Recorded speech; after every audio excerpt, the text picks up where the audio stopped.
विधानसभा चुनाव के नतीजों में कांग्रेस की करारी हार के बाद पार्टी में हड़कंप मचा हुआ है। कांग्रेस के बड़े नेता दिग्विजय सिंह पार्टी में बड़ी सर्जरी की बात कर रहे हैं। शशि थरूर ने भी एक्शन की बात कही है, लेकिन कोई गांधी परिवार पर सवाल उठाने को तैयार नहीं है। पार्टी कह रही है कि जो करेंगे वो सोनिया और राहुल ही करेंगे।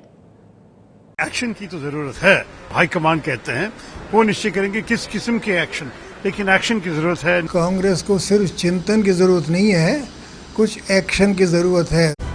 अब तो कांग्रेस के अपनों से लेकर कभी गांधी परिवार के वफादार रहे नटवर सिंह भी कांग्रेस में एक्शन की बात कह रहे हैं, लेकिन पार्टी कह रही है कि जो करना है वो सोनिया राहुल ही करेंगे। जो कुछ करने की आवश्यकता होगी श्रीमती सोनिया गांधी जी और राहुल गांधी दोनों करेंगे। कार्रवाई भी होगी। ये अलग अलग चीजें नहीं, ये सभी कांग्रेस जनों को समझना पड़ेगा। कांग्रेस मुक्त भारत के बीजेपी के दावे की तस्वीर चुनाव नतीजों के बाद झलकने लगी है, क्योंकि कांग्रेस 7 राज्यों में सिमट चुकी है। नतीजा यह है कि दिग्विजय जैसे नेता पार्टी में सर्जरी की जरूरत बता रहे हैं। सर्जरी तो सर्जन तय करेगा ना कि अब समय आ गया है। बड़े नेता सब हट जाएं? देखो, जो डेडवुड है उसको तो छांटना ही पड़ता है। और शुरुआत करने के लिए दिग्विजय सिंह राजी है। मैं तैयार हूँ। दिग्विजय सिंह जी तो मानेगा नहीं, बिना राहुल छोड़ के सर्जरी होगा तो काम नहीं होगा। राहुल को लेके सर्जरी होना पड़ेगा। सर्जरी की वाकई में जरूरत है, और एक कैंसर के रूप में वो फैल रहा था तो उसको सर्जरी करके निकालना जरूरी था, और देश की जनता कर रही है सर्जरी। हालांकि गांधी परिवार के खिलाफ बोलने के लिए कोई अब भी तैयार नहीं है। व्यक्ति के बारे में बोलने में कोई फायदा नहीं, क्योंकि एक व्यक्ति से देश नहीं बदलता।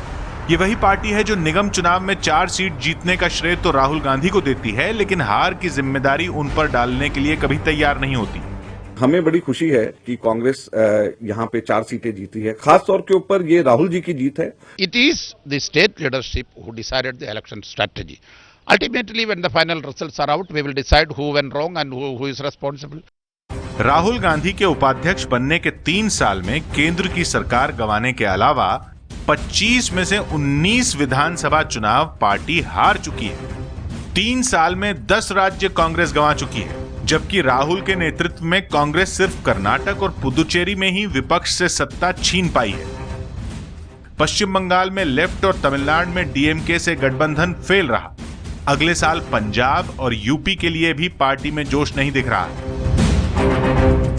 अगर पिछले 10 साल में कांग्रेस का हाल देखें तो 2006 में कांग्रेस की जहां 17 राज्यों में सत्ता थी, वहीं 2016 तक वो 7 राज्यों में सिमट चुकी है। इन राज्यों में देश की सिर्फ 7% जनता रहती है। यानी कांग्रेस मुक्त भारत का दावा बीजेपी का सही साबित होता दिख रहा है। लेकिन उसी कांग्रेस के कार्यकर्ता गांधी परिवार को लेकर गांधी मुक्त कांग्रेस के सवाल पर चुप हैं।